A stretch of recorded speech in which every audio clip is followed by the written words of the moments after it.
नारद जी ने अपना पूर्व चरित्र बताया।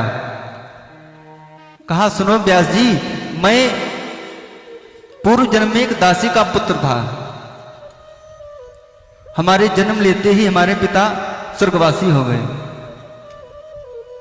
मेरी माता को घर वालों ने धक्का देकर के निकाल दिया। मैं नन्हा सा बालक, माता ने हमको गोद में लिया और निकल पड़ी। कहां जाती, असहाय। बहुत दिनों तक मेरी मां मुझे लेकर के इधर उधर भटकती रही। एक दिन की बात है, मेरी माता भ्रमण करते करते एक संत की कुटिया में जाकर के पहुंच जाती है।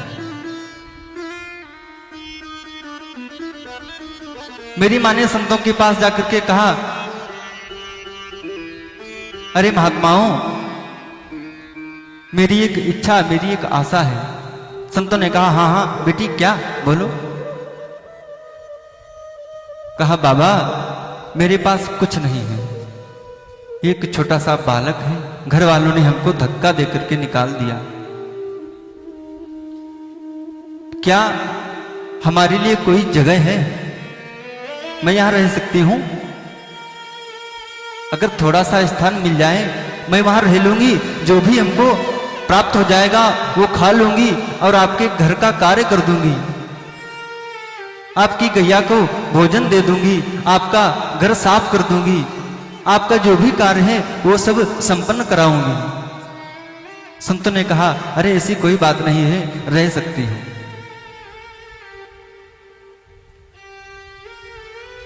नारद जी कहते हैं, मेरी मां इतना प्रसन्न हो गई, उन संतों के आश्रम पर रहने लगी। बढ़िया सुंदर भोजन पकवान बनाती, संतों को भोजन कराती, गैया को भोजन देती और बदले में हम सबको भोजन मिल जाता है। बड़े ही सुंदर भाव से हमारा सब कुछ चलने लगा। और नारद जी ने कहा, व्यास जी, एक दिन की बात है कि हमारे घर पर एक दिन कुछ संत आए। देखा होगा कि संत आते हैं चातुर्मास करने के लिए। 4 महीने यहां रुकेंगे तो 4 महीने दूसरी जगह।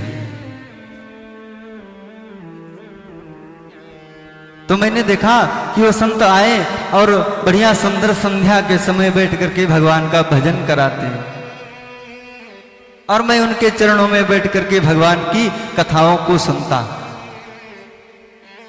भगवान की अनेकानेक लीलाओं का श्रवण पान करता। मैं उनके चरणों में, उनकी कथाओं में, उनके प्रेम में इतना लीन हो गया कि मुझे कुछ याद ही नहीं रहा। और व्यास जी, एक दिन की बात है कि वो संतों का समय पूर्ण हुआ, वहां से जाने लगे। और जाने लगे तब मैं दौड़ करके माता के पास गया। मैंने कहा, मैया, मैं इन संतों के साथ में जाना चाहता हूं। मेरी मां ने हमको देखा और जैसे मैंने बोला तो मेरी मां रोने लगी। क्यों रोने लगी? वो सोचने लगी कि जन्म लेते ही तुम्हारे पिता हमको छोड़ करके चले गए और थोड़ा सा तू बड़ा हुआ और हमको छोड़कर जाने की बात कर रहा है। मेरी मां ने मना कर दिया। मुझे बहुत अच्छा नहीं लगा। मैं संतों के साथ में जाना चाहता था, मैं भगवान की भक्ति करना चाहता था,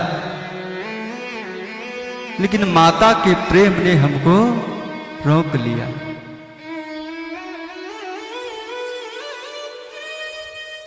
नहीं जा पाया।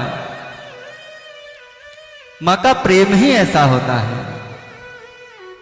मां के जैसा प्रेम दुनिया में कोई प्रेम ही नहीं है। आप चाहे जहां चले जाएं, चाहे जितनी सुख सुविधाएं आपको प्राप्त हो जाएं,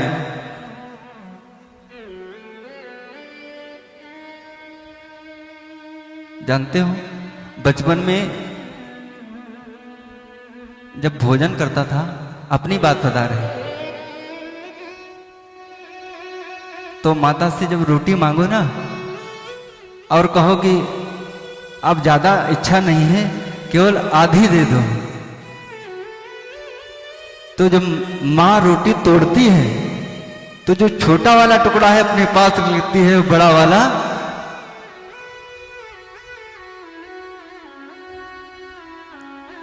ये भाव होता है। और उसी प्रेम के बंधन में बंध करके मैं संतों के साथ में नहीं जा सका। और जब नहीं जा पाया तो हमारे मन में बड़ी व्याकुलता हुई। धीरे धीरे समय व्यतीत हुआ, संत चले गए। एक दिन की बात, मेरी माँ गैया दुहने के लिए गई और गैया का दूध दुहते समय एक सर्प कहीं से आया और मेरी माँ को दंश दे दिया। मेरी माँ की मृत्यु हो गई। और जानते हो व्यास जी, उस समय हमारे नेत्रों से दो प्रकार के आंसू निकले। एक तो गर्म आंसू है और एक ठंडे। क्यों? एक तो खुशी के आंसू निकले और एक दुख के आंसू। दुख के आंसू इसलिए निकले कि मेरी मां हमको इस दुनिया से छोड़ करके सदा के लिए चली गई। और मैं अंदर से थोड़ा प्रसन्न भी हो गया। क्यों? क्योंकि हमारे भजन में हमारी मां बाधक बन रही थी। अब हमको कोई रोकने वाला नहीं है, अब मैं संतों के साथ जा सकता हूं। ध्यान देना, जब भी आपके नेत्रों से अश्रु निकले तो उनकी पहचान करो। जानते हो, जब एक नन्हा सा बालक, छोटा सा, और विद्यालय में फर्स्ट क्लास पास हो जाए और दौड़ करके आए माता पिता के पास, गोद में जाकर के कहेगी माँ मैं फर्स्ट पास हो गया, तो माता के अश्रु निकलते हैं, प्रेम के, खुशी के, वो ठंडे शीतल होते हैं। और जो विपत्ति के आंसू आते हैं तब गर्म आंसू होते हैं। तो नारद जी ने बताया, व्यास जी मैं उस समय दुखी भी हुआ और खुश भी हो गया। फिर मैं वहां से चला गया और बैठ करके भगवान का भजन करने लगा। नेत्रों को बंद करके जो संतों ने हमको कथा सुनाई थी उसी का ध्यान करते हुए, उसी का स्मरण करते हुए भगवान का दर्शन कर रहा था। और एक दिन की बात है, मैं भगवान का ध्यान ही कर रहा था कि भगवान ने हमारे हृदय में एक दिव्य ज्योति प्रकट कर दी। भगवान का चतुर्भुजी स्वरूप है। उसे देख करके मैं लालायित हो उठा कि भगवान के दर्शन हो गए। मैं जाना चाहता उनके साथ में, लेकिन भगवान ने कहा नहीं, अभी नहीं, इस जन्म में नहीं, जब आपका अगला जन्म होगा तो आप ब्रह्मा जी के पुत्र बन करके आएंगे और तब हमारी भक्ति आपको सदा के लिए प्राप्त हो जाएगी।